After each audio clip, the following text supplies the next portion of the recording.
Primo vero possesso della partita per la FMC Ferentino con il capitano Manuel Carrizzo che si alza subito dai 6,75. Arriva il primo errore della partita. Carrizzo che torna in quintetto base dopo le ultime settimane al Pala Ponte Grande. Ferentino 5, Perugia 5. Se ne sono andati 3 minuti di gioco, ma Perugia ancora a segno. Inter tiro Yedoa, prova la penetrazione. Errore di Yedoa che tutto solo. Conclusione corta per Yedoa. Lo scarico per Carrizzo. Mette a posto i piedi il capitano che va a 6 punti. Diventano 5, ma c'è la palla persa di Guarino. La magia dietro la schiena per Yedoa. Altra giornata, la penultima della stagione regolare, mentre arriva la palla persa di Guarino. Poltroneri, il contropiede va a segno. Poltroneri si appoggia 1 su 2. Ferentino conduce 15-11. Ultimi 3 minuti di questo primo quarto. Intanto arriva la gran palla di Poltroneri per il rimbalzo di Guarino. Prova a spingere il contropiede. Passaggio per Yedoa. Si appoggia al tabellone. Francesco Yedoa. Guarino deve inventare qualcosa. Il playmaker della FMC. Palleggia, resta e tiro. È sempre il solito Guarino. Baldi Rossi per Chiatti, ha spazio Chiatti e punisce Parrillo. L'arresto, il tiro e la tripla. Le finte di Truccolo che va da Kushev, si gira Kushev, si appoggia al tabellone, trova i suoi primi due. Demin, ben marcato da Pongetti. Demin, buona la giocata del numero 15 di Perugia. In questo secondo periodo in angolo, spazio per Carrizzo, una sentenza.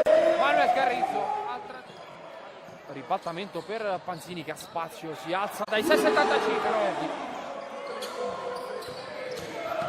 Trova lo spazio per una penetrazione. Caroldi si protegge benissimo.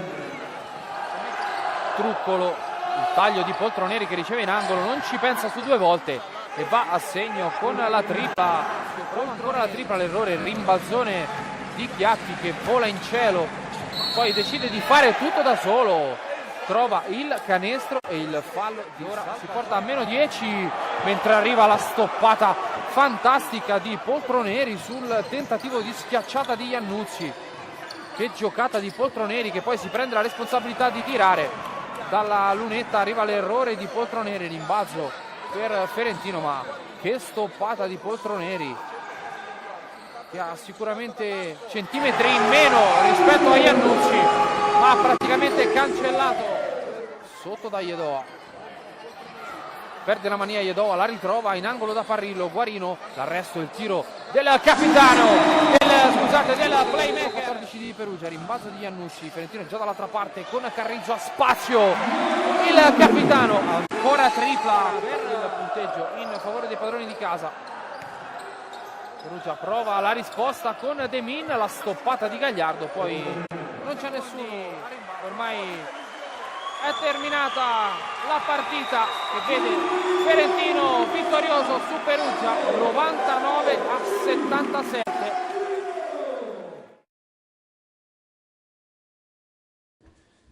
È stata una partita in cui Ferentino ha giocato veramente alla grande, devo fare i complimenti alla squadra perché hanno veramente dimostrato di essere una grande squadra e noi abbiamo fatto fatica perché fondamentalmente siamo arrivati qui dopo il risultato di ieri di Casal Pusterlengo, ha perso a Napoli con pochissime possibilità di arrivare ai playoff e quindi credo che le motivazioni di Ferentino erano molto più alte delle nostre.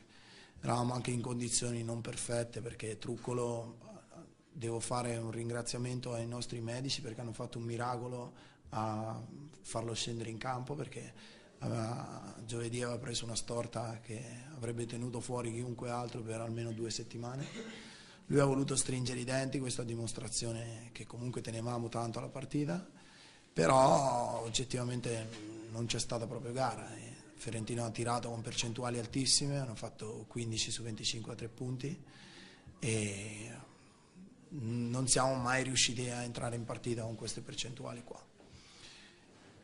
Peccato perché era l'ultima occasione per raddrizzare una stagione che per noi è stata molto difficile e faticosa e comunque sia siamo riusciti a salvarci senza dover andare ai play-out, che in questo momento secondo me saranno difficilissimi, perché le squadre che poi andranno in play-out, soprattutto nel girone nord, Sant'Arcangelo, Firenze, Castelletto, sono tutte squadre che si sono rinforzate e che in questo momento stanno giocando molto bene. Sant'Arcangelo ha vinto tantissime partite, noi siamo riusciti a tenerli dietro e a guadagnare questa salvezza con 2 giornate di anticipo, e di questo sono contento, perché la nostra situazione oggettivamente quest'anno non era facile.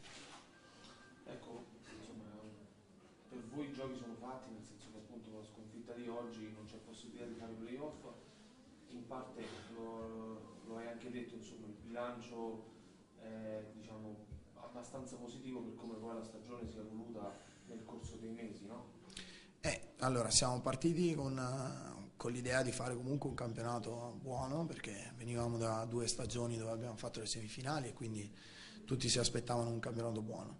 E come succede spesso nella pallacanestro, ci sono state delle difficoltà e purtroppo abbiamo perso tantissime partite, e siamo riusciti poi a rimettere in piedi la squadra, a giocare tante partite, tutte fino all'ultimo tiro, alle ultime azioni, tranne quella di stasera, e io credo che quella di stasera il merito è demerito nostro, ma è anche grande merito della squadra di casa, perché oggettivamente stasera hanno fatto veramente una grandissima partita.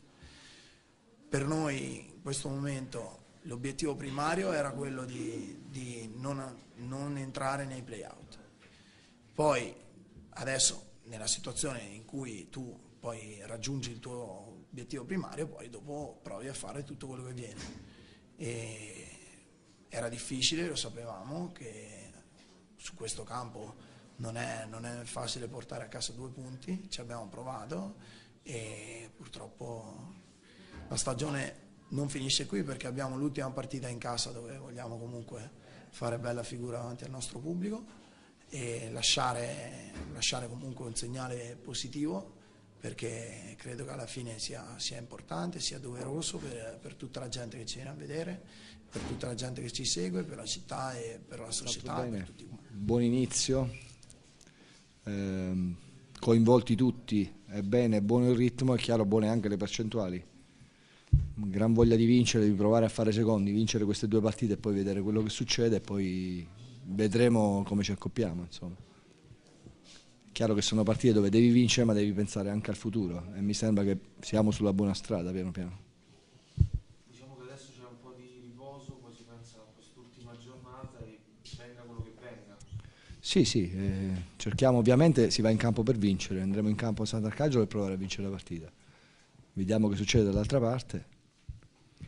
La riflessione che abbiamo fatto e la rifacciamo ancora oggi, è che è assurdo che poi tra noi e Capodorlando, 40-42, quello che sia, ma partiremo nei playoff svantaggiati rispetto a 2 squadre che hanno fatto 34 punti e hanno fatto le stesse nostre partite, andata e ritorno. Parlo di Chieti e di Recanati. È un controsenso, è antisportivo, non può esistere, e su questa cosa martellerò sempre.